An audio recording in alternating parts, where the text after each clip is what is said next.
Olha só, a Copa do Mundo está acabando e aí você pode ficar alegre ou triste com essa informação. Dito isso, já que o nosso Storable não conseguiu fazer a parte 2 do iceberg da Copa do Mundo, eu estou aqui acompanhando o vídeo dele, questionando todas as Copas do Mundo até 2022, né? Porque 2026 não acabou ainda. Com certeza ele vai poder fazer um vídeo depois só dessa Copa desse ano, né? Muito bem-vindos a mais um vídeo. Mais um e vídeo. nesse mês vamos questionar todos os títulos da Copa do Mundo. Sim, todos. Aqui no canal nós já provamos que não Agora existe é roxo, título roxo, galera. 100% Ó, legítimo. tá vendo, galera, a diferença entre o fundo do vídeo e a thumb? Tem uma diferença aqui, não tem? Estamos de acordo, né? Então, na tela da live, que eu achei que era correta, isso aqui é rosa e isso aqui é roxo. O fundo é rosa e a thumb é roxa. Entendeu? Ou seja, eu fui calibrar o monitor, calibrei o monitor errado. Mas a gente fez isso com a Libertadores, que é o campeonato com mais asteriscos no mundo. Daí fica muito fácil, né? Então, agora vamos nos debruçar sobre uma competição que aparenta ser mais civilizada, para provar de uma vez por todas que para ser campeão do mundo é necessário muito mais do que só uma seleção competente. Então chega de enrolação, vambora começar o vídeo. Toma. O asterisco do primeiro título mundial se deu por conta da quebra da Bolsa de Nova York, que desencadeou uma das mais, se não a maior crise econômica da história. A FIFA, vendo isso, pensou: momento perfeito para lançar a primeira Copa do Mundo, lógico. Então, a primeira edição do torneio se iniciava sob a sombra dessa tragédia. E o Uruguai, campeão dos Jogos Olímpicos de 24 e 28, foi o escolhido para sediar a competição, o que deixou as seleções europeias indignadas, porque teriam que cruzar o Atlântico para disputar a Copa. Vale destacar que estamos falando de 1930, então atravessar o oceano era algo demorado e caro. E como eu disse anteriormente, a galera tava ruim da grana. Por isso, as principais seleções da Europa não quiseram participar da Copa. Para as 16 vagas que a FIFA tinha idealizado, eles só conseguiram 13 países, sendo 9 das Américas e apenas 4 europeus, que nem eram as seleções de ponta do continente. E mesmo assim, a FIFA teve que ajoelhar e implorar para eles jogarem. No final das contas, a primeira Copa do Mundo foi praticamente uma Copa América, em que o Uruguai saiu como vencedor ao derrotar a Argentina na decisão.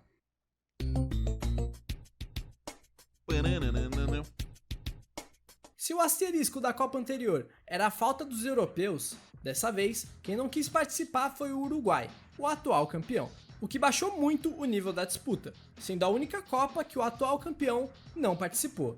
Eles não jogaram em protesto aos europeus não terem ido ao Uruguai para jogar a edição anterior. Então eles meio que deram o troco. Justo.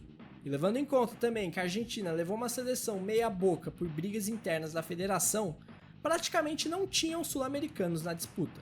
E muito por isso, a partir das quartas de final, eram só europeus. Caralho, tomamos de 3-1 da Espanha. Ou seja, praticamente uma Eurocopa. E se você não acha isso um asterisco bom o suficiente, na semifinal entre Itália e Áustria, os jogadores austríacos reclamam de uma falta na origem do lance que terminou no gol italiano. Além disso, na final, o gol de empate da seleção italiana surgiu de um lance em que o jogador dominou a bola com o braço. Caralho. Ou seja, ilegal. Toma ele de novo. Esse eu vou deixar pra vocês adivinharem. Quem será que boicotou a Copa do Mundo dessa vez? Dessa vez foi todo o continente americano. Isso porque eles queriam que houvesse um rodízio de continente na escolha da sede. E como a última vez tinha sido na Europa, agora deveria ser na América. E a Argentina se candidatou. Porém, a FIFA não tava nem aí pra nada e botou a Copa na França. Por isso, os países da América decidiram não disputar as eliminatórias e abrir mão de jogar o torneio, com exceção do Brasil e de Cuba. Ou Foda-se, o Brasil tá em todas, irmão. seja, aquela Copa era realmente uma Eurocopa. Não tem uma coisa mais Brasil do que... tá ligado? Vamos organizar um motim aqui, uma greve? Vamos, conta comigo. Porra nenhuma, mano. Mas com a adição de Brasil, Cuba e Índias Legião da Má Vontade. Orientais Neerlandesas, que hoje é a Indonésia. Então, me desculpa, mas de Copa do Mundo não tinha nada. Asterisco nela.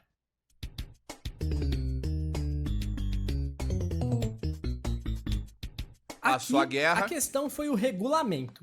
Na primeira fase, eram 4 grupos, e o vencedor de cada grupo iria para uma, entre aspas, final, que era um Moleque, esse quadrangular que eles inventavam antigamente é uma loucura, né?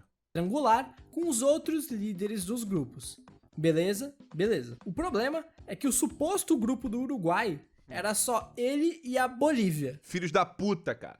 Filhos da puta vieram aqui na nossa casa ganhar da gente, se classificando, jogando um jogo, pô. Olha isso, cara. Ou seja, pro Uruguai poder jogar a final daquela Copa, ele só precisou vencer uma partida da Bolívia. Pô. Isso sem falar que o Brasil nessa fase final teve um desempenho muito superior ao Uruguai em todos os outros jogos, mas acabou perdendo tudo no confronto direto. Inacreditável, viado.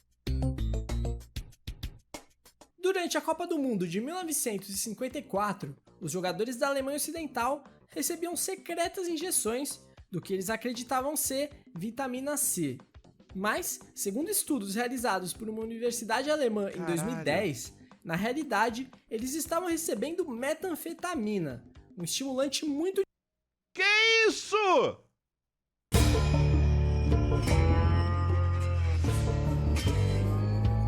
Tá liberado?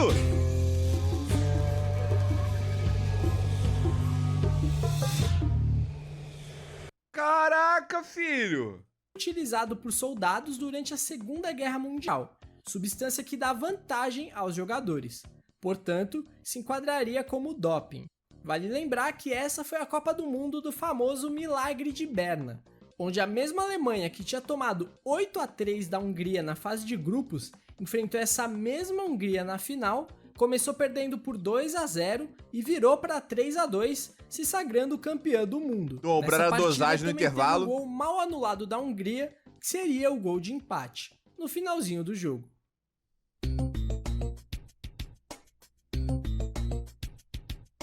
O asterisco de 1958 foi a ausência ou enfraquecimento de algumas seleções que seriam fortes candidatas a título.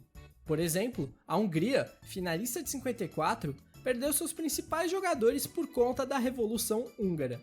A Inglaterra perdeu a base de sua seleção no acidente aéreo que ceifou a vida do time do Manchester United.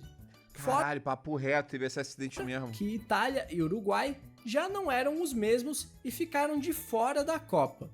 Ou seja, nessa edição só tinha uma seleção que já havia sido campeã mundial, a Alemanha, que também não vinha em grande fase, fazendo com que o caminho do Brasil ficasse relativamente mais fácil.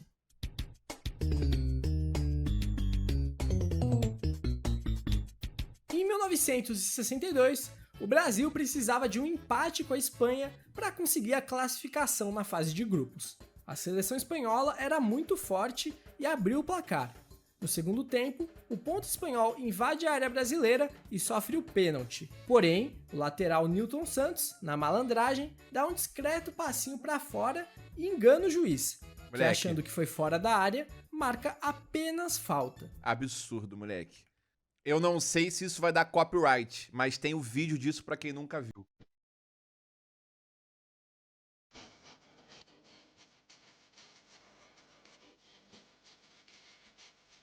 Absurdo.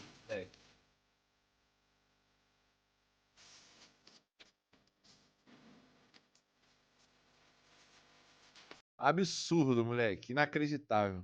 Na cobrança da falta, Puskás honra seu nome e mete um golaço de bicicleta, que o juiz anula porque sim.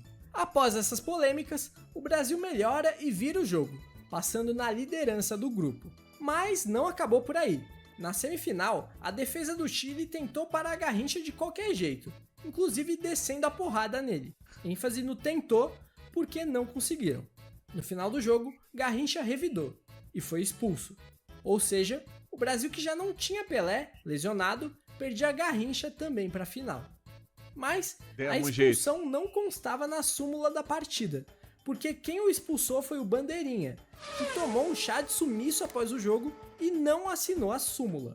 Ou seja, Garrincha foi absolvido no julgamento e pôde jogar a final, mesmo depois de ter sido expulso na semi. Foda-se. Toma aí, ó. Não tem jeito.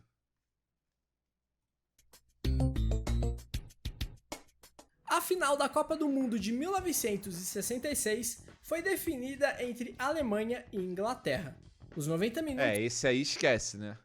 terminaram empatados em 2-2, mas foi na prorrogação que a polêmica surgiu. O atacante inglês finaliza da entrada da pequena área.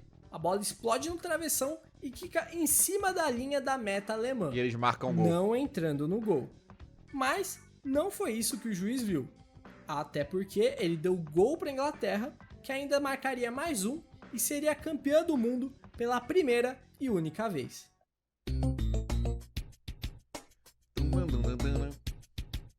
Na semifinal do torneio, o Brasil enfrentava seu antigo carrasco, o Uruguai. Pelé arrancou a bola pela esquerda, seguido fortemente pelo seu marcador. Ele, para se desvencilhar, acertou uma cotovelada fortíssima. Que a cotovelada que o Pelé dá é inacreditável, viado. É que, tipo assim... Cadê? Deixa eu ver se é esse vídeo aqui. Aqui. Moleque, olha isso. Toma! Mas, tipo assim, moleque, o Pelé tinha falado que os caras do Uruguai estavam descendo o cacete nesse jogo. Os caras estavam dando porrada na gente o jogo inteiro. Aí uma hora o Pelé se irritou e toma de volta. Então, tipo assim, não foi tipo, gratuito, tão gratuito assim, tá ligado? No uruguaio. O lance, que certamente devia ter gerado a expulsão do camisa 10, não foi nem falta pro juizão. O defensor uruguaio disse que a pancada foi tão forte, mas tão forte, que seu olho foi parar na nuca. No final das contas, o Brasil derrotou o Uruguai e foi campeão de forma arrebatadora frente à Itália.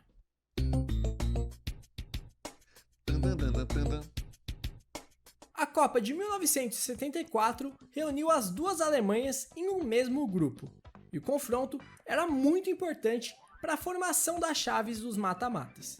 Quem vencesse cairia na chave de Brasil, Holanda e Argentina. Agora vai aparecer uma pílula roxa no outro monitor, quer ver, galera? O perdedor cairia... E aparece... E apareceu, pô! Tô falando, cara! Olha lá! Ai, caralho. Com Polônia, Suécia e Iugoslávia. E reza a lenda que a Alemanha Ocidental, que tinha um time mais forte, melhor do que o da Alemanha Oriental, entregou o jogo para outra Alemanha para cair na chave mais fraca. E de fato deu certo, pois com o caminho mais acessível, a Alemanha Ocidental conseguiu a classificação para a final, e só aí deu de frente com a Holanda. Na final, tivemos também o polêmico pênalti que deu no gol de empate da Alemanha, que sairia vencedora posteriormente. Essa daí... A Copa de 78 foi uma das mais polêmicas da história. Essa daí... Isso desde a escolha da Argentina como país sede, porque o país passava por uma violenta ditadura que se usava do torneio para ofuscar os assassinatos, torturas e crimes do regime. Como se já não bastasse, nas semis, Brasil e Argentina disputavam a vaga na final. Mas isso dependia da última partida deles. O Brasil enfrentava a Polônia e a Argentina enfrentava o Peru. Os jogos seriam no mesmo horário, que é a premissa básica para evitar a manipulação de resultado. Mas eu disse que seriam no mesmo horário porque decidiram atrasar o jogo da Argentina. O porquê? Porque sim.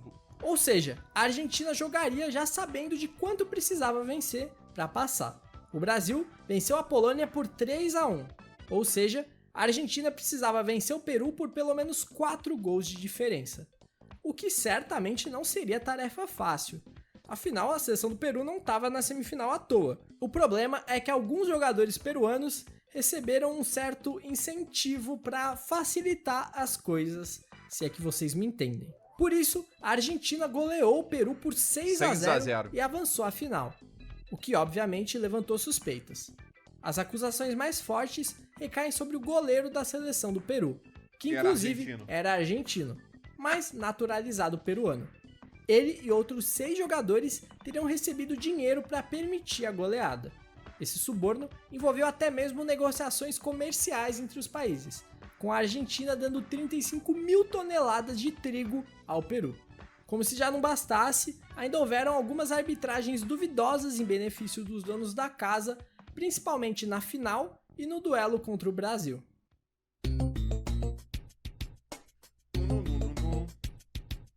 O principal favorito para a Copa de 82 era a seleção brasileira. Para muitos, aquele time é a melhor seleção Caraca, moleque, olha esse time, viado. Cara, é uma loucura mesmo, mano. Brasileira de todos os tempos. Naquela época, a fase quartas de final era um grupo de 3 seleções, onde apenas o líder passava de fase. E no final das contas, tudo seria definido no duelo de Brasil e Itália, com a vantagem do empate sendo brasileira. Porém, aquele jogo no estádio do Sarriá foi uma tragédia para os brasileiros, que mesmo com amplo favoritismo, sucumbiu diante da seleção italiana. 3 gols do 3 Paulo a Rossi, 2. moleque. Os 3 gols da Itália foram marcados pelo atacante Paolo Rossi. O porém é que ele não deveria nem estar participando daquela Copa, porque o jogador esteve envolvido no escândalo de manipulação de resultados chamado Totoneiro em 1980 e foi punido, não podendo atuar em partidas de futebol por 3 anos, o que o deixaria de fora da Copa. Porém, às vésperas do início do torneio, a punição do atacante foi reduzida para 2 anos, o que permitiu com que ele disputasse a competição e eliminasse o Brasil. Que beleza, Isso hein? sem falar do pênalti claro não marcado para o Brasil, quando o jogo estava 2-1. Detalhe que o zagueirão chegou até a rasgar a camisa do Zico, mas o juiz não quis nem saber. Rasgou sozinha, né? Camiseta da Puma. Nas quartas de final da Copa de 1986, se enfrentavam Argentina e Inglaterra.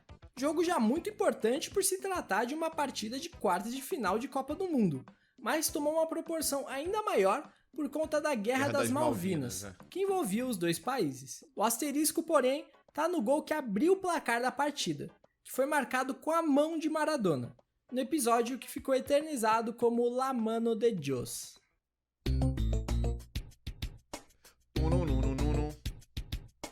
A Copa de 1990 trouxe à final um duelo entre a Alemanha e a Argentina, e a partida foi O definida... foda é que agora não dá nem pra gente torcer por um gol de mão da Inglaterra, porque o VAR vai cancelar, né? Maldito VAR, mano. Câncer do futebol. Tem que acabar, aqueles caras. em um pênalti no finalzinho do jogo. Os argentinos reclamam muito da marcação desse penal, alegando que o desarme foi Não na pode bola cancelar o VAR, galera. Que se cancelar o VAR, aí mesmo que a Argentina vai roubar ainda mais. e o atacante alemão simulou. Porém, vale citar também os asteriscos que permitiram com que a Argentina chegasse à final. Na fase de grupos, no duelo frente à União Soviética, Maradona mostrou que Deus é ambidestro e utilizou La Mano de Dios para tirar um gol soviético. Caso a Argentina não tivesse vencido esse jogo, ela teria sido eliminada já na fase de grupos. Nas quartas de final contra o Brasil, em determinado momento, o lateral brasileiro Branco pediu uma água aos argentinos. Foi dada a ele uma garrafa diferente, até porque a água dele estava batizada com um sonífero, que fez com que o jogador sentisse náuseas e mal-estar pelo resto da partida. Essa história foi confirmada pelo próprio Maradona e por outros jogadores anos depois.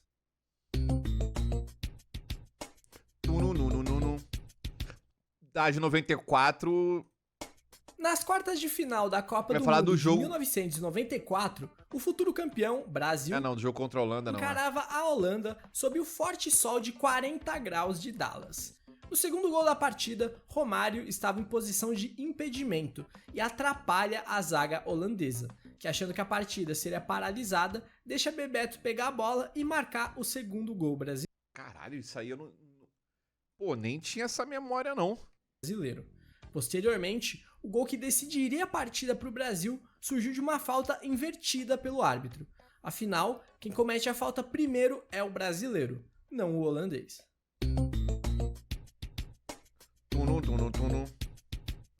A grande final da Copa do Mundo de 1998 era Brasil, o atual campeão, contra a França, que buscava seu primeiro título.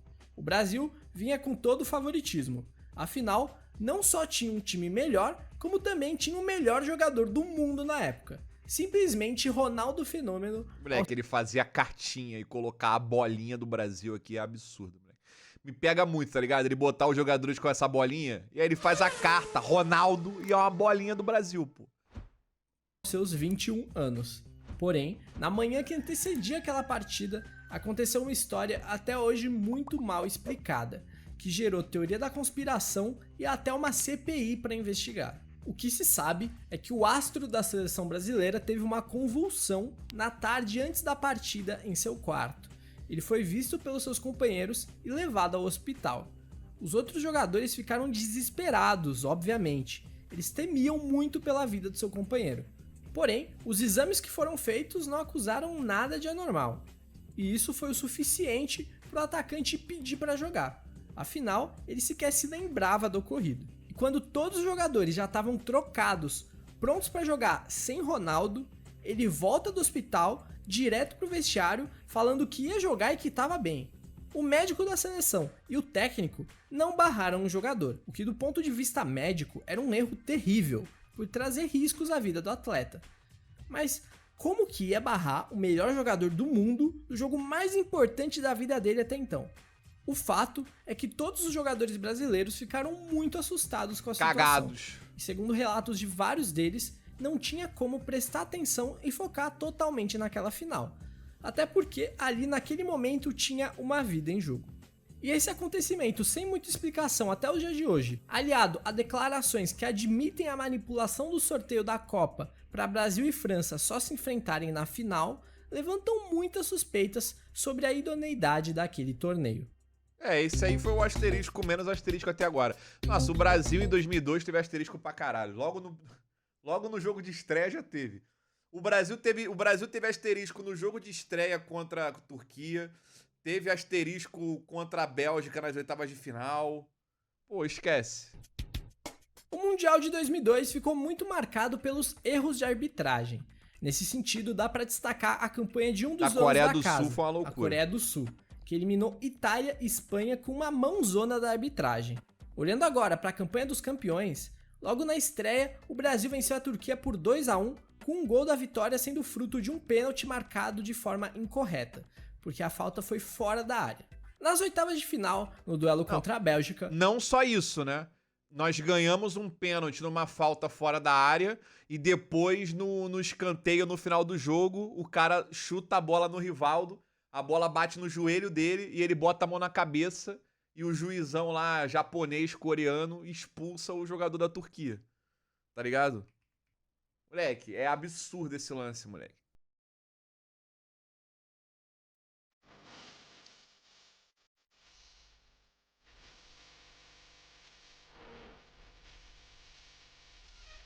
Pô, absurdo. Moleque, muito foda.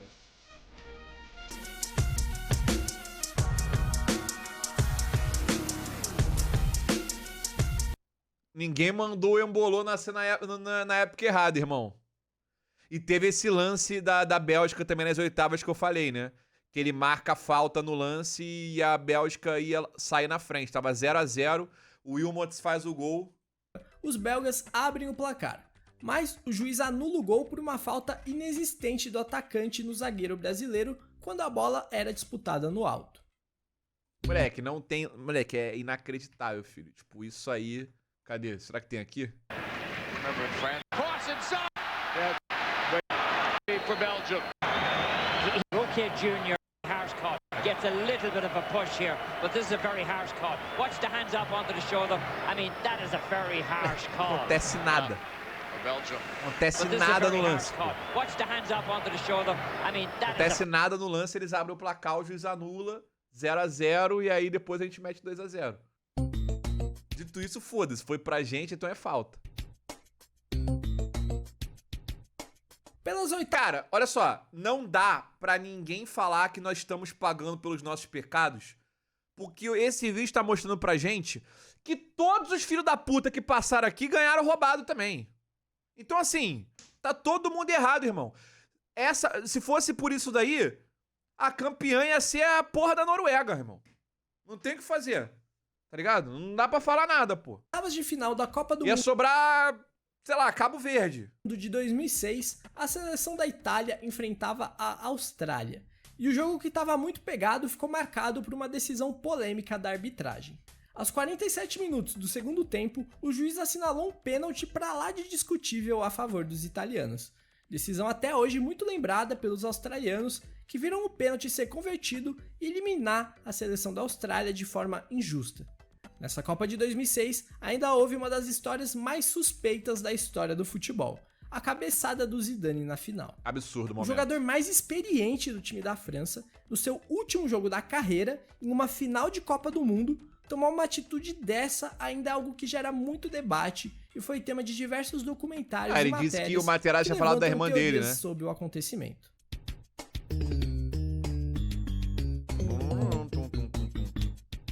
A Copa da África do Sul ficou muito marcada pela bola utilizada no torneio. Jabulani. A polêmica Jabulani. Ela tomava trajetórias completamente aleatórias, fazia 3, 4 curvas, enganava goleiros e atacantes, era venenosa. Isso porque a bola tinha menos costuras do que o normal, o que fazia com que ela fosse mais lisa e tivesse um contato diferente com o ar. Os jogadores foram bem criativos para descrever a bola. Bola de supermercado, bola de praia, patricinha ou até mesmo a pior bola que eu já vi na minha vida.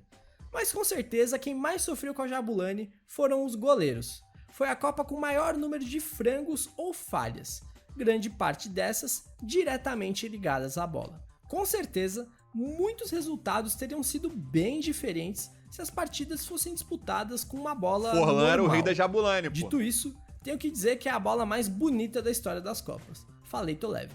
E se você não achou isso um asterisco bom o suficiente, vale citar também o gol mal anulado do Paraguai nas quartas de final. Lembrando que o jogo foi 1-0 para a Espanha.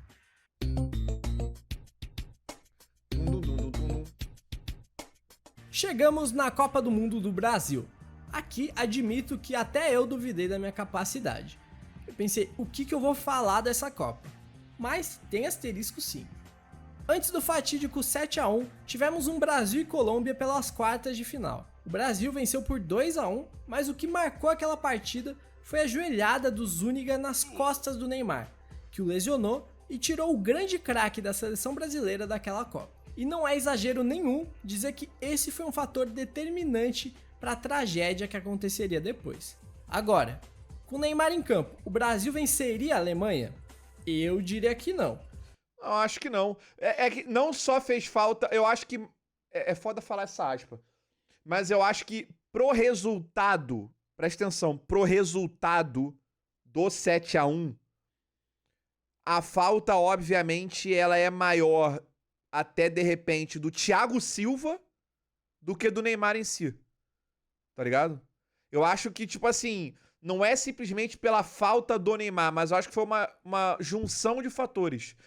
Foi o fato do Brasil ter ido pro jogo sem o Neymar, da forma como foi, sem o Thiago Silva, com o jogo em casa, numa semifinal, contra uma Alemanha, uma pressão do caralho, uma junção de fatores, assim, eu não consigo colocar em um culpado só, tá ligado? Mas eu não tenho bola de cristal, né? Fora isso, os argentinos reclamam muito de um pênalti não marcado. Baseado nos jogos que o Brasil fez contra a Colômbia e contra o Chile, eu acredito que o Brasil talvez teria perdido do mesmo jeito. Não teria sido humilhado em casa, mas eu acho que o Brasil teria perdido do mesmo jeito, tá ligado? Na final daquela Copa, sofrido por Higuaín após ser atropelado pelo goleiro alemão.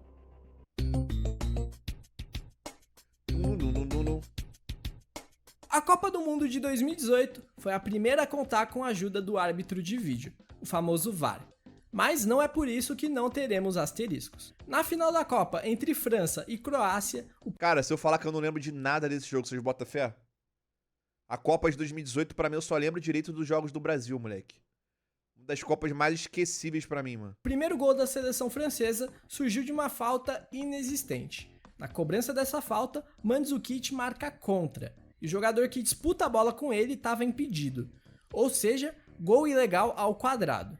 Já o segundo gol veio de um toque de mão um tanto quanto controverso que gerou muita polêmica, porque o pênalti só foi marcado com o auxílio do VAR.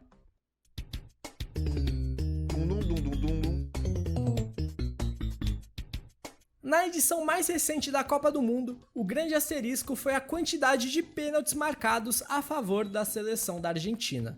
Dos 7 jogos da campanha do título, em 5 foram marcados penalidades máximas. Esse, inclusive, é um recorde em Copas do Mundo, sendo a seleção que mais teve pênaltis marcados a seu favor. Alguns muito contestados pelo público. E continua tendo. Bom, galera, por esse mês foi isso. Espero que tenham curtido. O nosso Storable é gênio do futebol, não tem jeito. Muito bravo.